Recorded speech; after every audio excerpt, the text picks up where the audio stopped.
Hi all, ఎలా ఉన్నారు అందరూ? బాగున్నారా? Welcome to Jayashree blogs YouTube channel.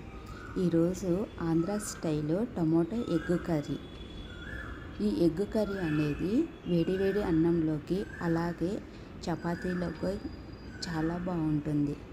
ఎవరైతే వీడియో చూస్తున్నారో లైక్ చేయండి, షేర్ చేయండి, సబ్స్క్రైబ్ చేయండి. ఈ టొమాటో ఎగ్ కర్రీ అనేది ఎలా ప్రిపేర్ చేసుకోవాలో ఆ వీడియో మీతో నేను షేర్ చేసుకున్నాను. ఈ వీడియో మీకు నచ్చితే లైక్ చేయండి.